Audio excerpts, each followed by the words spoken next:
Depois da aula, meu pai me obrigava a nadar.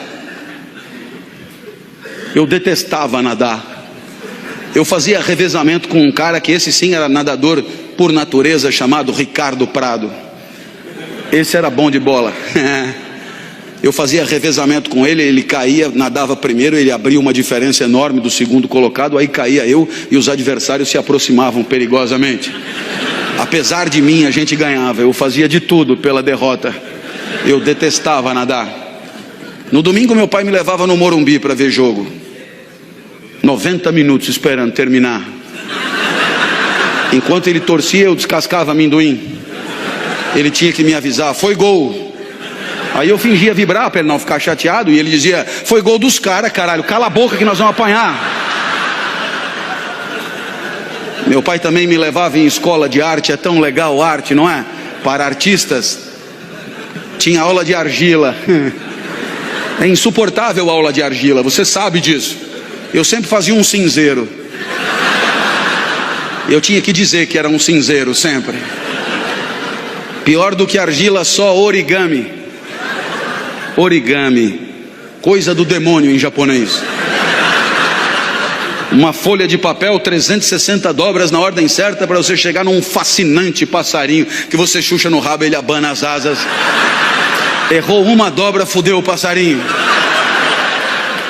Nunca o meu passarinho abanaria as asas quando chuchado no rabo. Com uma semana a mulher já chamou o meu pai e disse: com o seu filho aqui temos 3 tipos de aluno. Primeiro tipo, super talentosos, serão grandes artistas. O segundo tipo, não tem tanto talento, mas estão aí se divertindo. E o terceiro tipo é o seu filho. Ele não é daqui, ele é Ulisses na ilha de Calipso. Ele está fora de lugar. Mas aí aos 13 anos a vida mudou. O professor de geografia entrou no primeiro dia de aula. Imagine isso em 1978, nos Jesuítas de São Paulo, Colégio São Luís, na Avenida Paulista. O professor de geografia entra e diz: eu não vou dar aula, o curso será todo de seminários dados pelos alunos. Teve um sorteio de temas, para mim caiu o petróleo, assunto sem graça, mas eu já estava acostumado, a vida era sempre assim, sem graça. Fui para casa estudar, na época me chamavam de CDF, hoje me chamariam de nerd. Eu tirava 10 em tudo, mas não vibrava com nada. No meio do semestre chegou a minha vez. Subi num palquinho da classe, olhei para a classe e estava apinhado de gente. Imagina um lugar apinhado de gente. Colegas de outras classes vieram assistir. Os professores deixaram que viessem e vieram junto. Eu tinha fama de doido, isso ajudava a atrair as pessoas.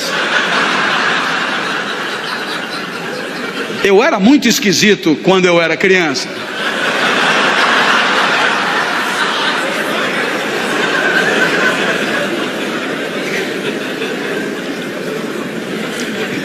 Eu sei o que você pensou, mas eu era muito mais esquisito quando eu era criança. Eu sei que pela primeira vez, quando eu olhei todo mundo ali, eu me senti bem. Foi legal estar onde eu estava. Pela primeira vez eu me senti Ulisses em Ítaca. Pela primeira vez eu estava no lugar certo. Aristóteles do lado comemorava. Pela primeira vez aquele lugar era adequado para mim, como a várzea é adequada para o arroz e o deserto ao cactus. Pela primeira vez daquele lugar eu não queria ter saído nunca. Para ter certeza que ia demorar o máximo de tempo possível, eu não começava. E olhava para todos em silêncio, os colegas se cutucavam. Esse cara é mais doido do que eu imaginava. O professor me ameaçou: comece, eu vou lhe dar 0. Eu tive que começar, cheio de entusiasmo, falei tudo o que eu sabia sobre o petróleo. Mas eu falei rápido demais. Quando eu acabei, faltavam 50 minutos ainda. Um colega disse: professor, deixa ele continuar falando, é tão legal o jeito que ele fala. E o professor disse: ele que fale, a aula é dele. Nossa, que dilema, que dilema. Eu não queria sair dali, mas não sabia mais porra nenhuma para falar. Então eu decidi inventar sobre o petróleo. Quando eu decidi inventar, eu lembrei do meu pai. O meu pai sempre foi a pessoa mais importante da minha vida. Foi o meu pai que me criou. E o meu pai, ele nunca estudou. Mas ele dizia coisas que depois eu encontrei na filosofia mais sofisticada. Você certamente já ouviu falar de um pensador do século XIX chamado Nietzsche, que escreveu uma obra complicadíssima intitulada Assim Falava Zaratustra. Pois muito bem, nessa obra tem uma fala que meu pai dizia praticamente com as mesmas palavras. Olha só a comparação. O filósofo dizia: demore o tempo que for para perceber o que você quer da vida. E o meu pai dizia: não tenha pressa na hora de viver. Aí o filósofo dizia: percebendo o que quer da vida, não recue ante nenhum pretexto. E o meu pai dizia: para trás nem para pegar impulso. O filósofo dizia: não recue, porque não falta no mundo quem queira te dissuadir.